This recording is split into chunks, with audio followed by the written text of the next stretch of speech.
Welcome to Games From Folktales, a podcast that mixes historical research and tabletop role-playing settings. I'm your host, Timothy Ferguson. This week, Venice, the Invisible Grandfather, and a few extra viz sources. It's a brief episode this week because I was busy writing the Index of Creatures with Might for all of the 5th edition supplements. It's useful for authors wanting to work under the open license, but it makes terrible copy for a podcast. In the Venetian book, there was always a column-sized gap just at the end of the Magical Humans chapter. I've just read a Venetian story by Italo Calvino in Italian Folktales, which is suitable. I can't directly transcribe from Calvino because his work is still under copyright.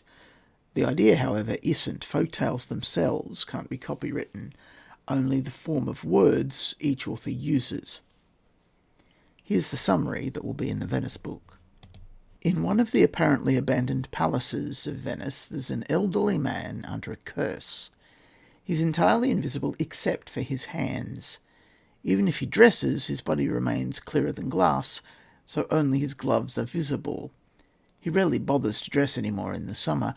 Traditional ways of detecting invisible objects, like throwing soot or flour into the air, are ineffective with the grandfather because the soot or flour also becomes invisible, save on his hands.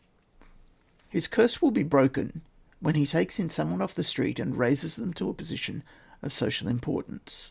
He may only use good counsel, coupled with his capacity to spy without effort. For this purpose, he cannot, for example, steal valuable things for his protégé's use. He never reveals why he's cursed. It is a matter of deep personal shame. The man has become very old waiting for success and visibility.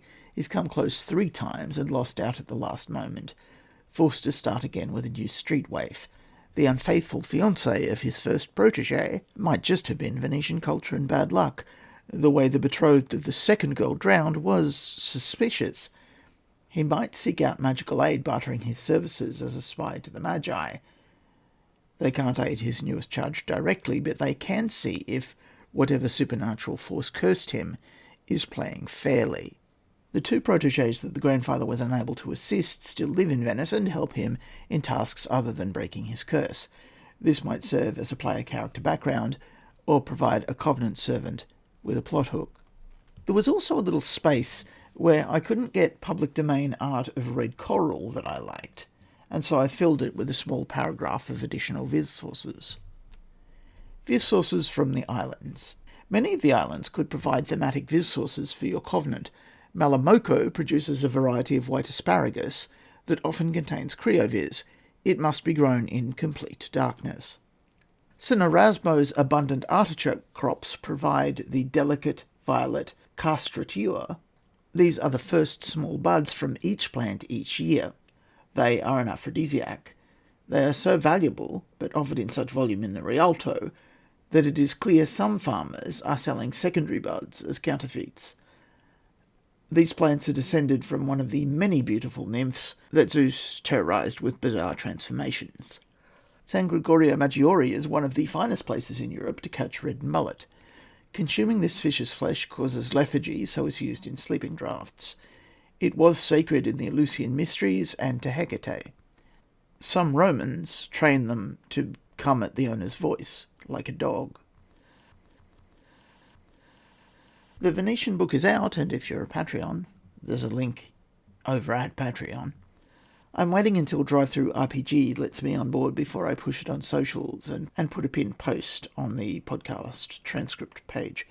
There is a delay because I'm a new publisher there, and their approval people are at a convention.